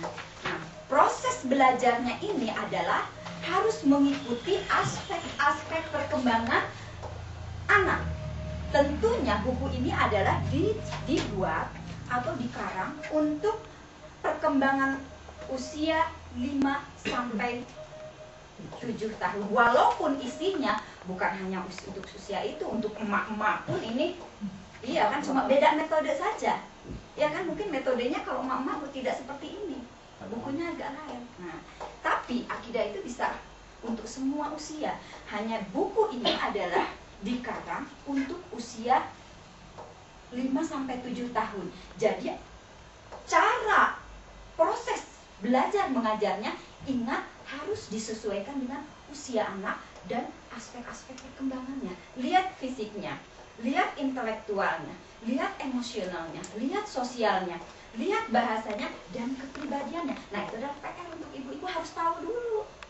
Jadi jangan ngajarin mentang-mentang bapaknya dosen mau ngajarin anak-anak kepada anaknya. Bahasanya juga anak-anakku sekalian, atau bahasanya misalnya di dalam kayak dosen di ITB misalnya. Ya, anak juga bingung. Bagaimana dengan bahasanya anak? Seperti tadi menerangkan bahwa Allah itu ada loh, Allah itu melihat kita. Jadi kita terangkan ini, Allah Maha memberi rezeki. Jadi tidak bisa menerangkan seperti ibu dosen atau misalnya ibu atau bapak biasa ngajar mahasiswa, itu tidak bisa. Bisa mengajar, harus mengikuti. Misalnya dari intelektualnya, anak belum bisa berpikir terlalu jauh. Jadi ia sampai situ aja terangin. Jangan terlalu jauh-jauh sampai ke lihat dalil. Itu mah untuk ibunya dan bapaknya. Coba di dalam ini dalil ini ya, begini nak. Dalil apa? Akhirnya jadi ada Mas Dalil. Nah, terus ini udah sebetulnya udah tahu bilah ya. Jadi, nah terus topik. Lalu topik-topiknya itu apa saja sih topik bahasannya? Buku ini ada 2 buku. Ya, jadi biasanya kita pakai itu 1 jam per minggu karena ini kan non formal ya, pendidikan non formal. Jadi mungkin kalau di London itu di Al-Ikhlas itu ada pendidikan alif itu ya. Jadi 1 jam per minggu. Ada 27 kali pertemuan. Sebetulnya ibu-ibu, 27 kali pertemuan ini adalah hanya perkiraan. Pada dasarnya itu melihat kemampuan anak. Karena kita tidak dikejar-kejar silabus seperti di sekolah negeri kan. Misalnya ini udah mau ulangan, jadi kan harus harus habis silabus ini. Wah, dikebut PR gitu kan. Nah, itu tidak. Namanya pembinaan anak, kalau memang belum mengerti betul, ya terus ulangkan. Terus sampai mengerti betul. Baru kita bisa move ke yang berikutnya. Jadi nggak apa-apa, diulang-ulang aja lagi. Ya. Nah, jadi topik yang pertama adalah mengenal Allah di buku yang A. Jadi, nah, mengenal Allah, buku yang A ini di pertemuan pertama dan pertemuan sampai pertemuan 3 adalah akan membahas, memperkenalkan bagaimana Allah sebagai Rabb. Ibu masih ingat gak tadi kata Pak Anto, Allah sebagai Rabb itu apa saja? Atau bapak-bapak ingat gak Allah sebagai Rabb? Allah Maha Pencipta, Allah Maha Pemberi rezeki, ya kan? Allah tempat bergantung, tempat berlindung satu-satunya. Sehingga diajarkan anak mungkin berdoa kalau takut Allah akan menjaga. Itu harus terus diajarkan gitu. Diajarkan untuk yakin bahwa Allah selalu melindungi kita. Ya. Jadi memperkenalkan Allah sebagai Rabb. Atau ada lagi misalnya sebagai pencipta.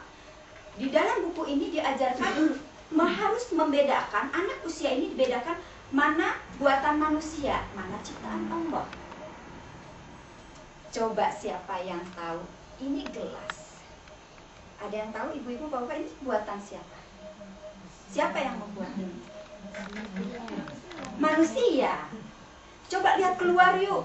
Itu langit buatan siapa? Atau ada juru? Itu ciptaan siapa? Ciptaan Allah. Nah, usia pada saat usia di usia seperti ini harus sudah dijelaskan mana ciptaan Allah, mana buatan manusia. Bahkan dipegang ini ciptaan Allah, daun, jeruk, semua biar megang. Ada jeruk-jerukan. Nah, ini buatan manusia, atau gambar jeruk. Ini yang kita buat sama-sama.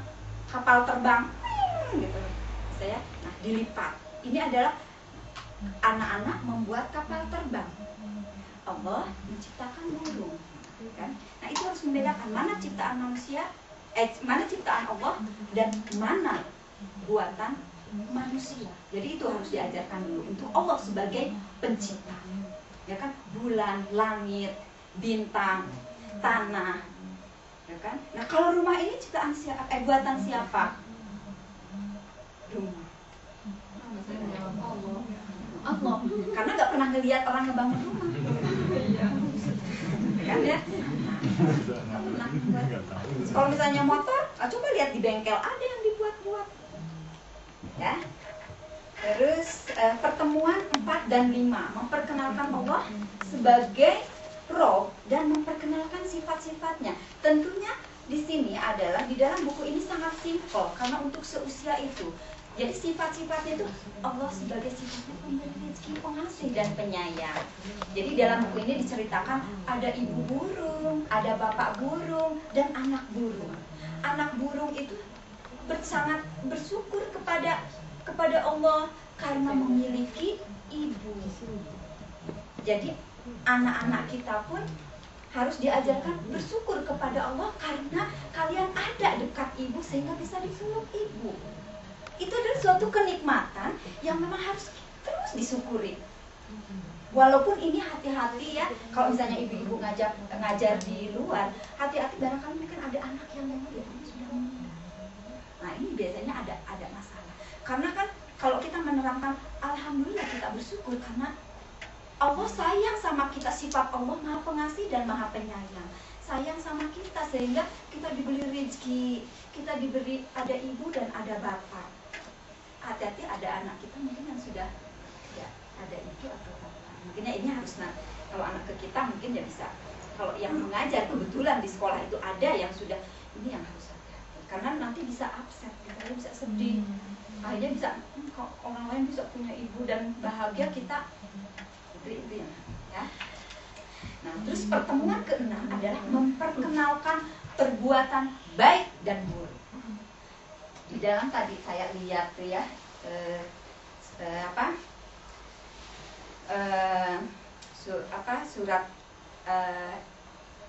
surat Luqman itu tadi bahwa berbuat dan Allah akan memberi nilai walaupun kebaikan sebiji sawi. Nah, itu kepada anak pun kita harus mengajarkan. Jadi ini tunjukkan mana berbuat baik, mana berbuat salah. Kadang-kadang anak itu melakukan kesalahan karena apa?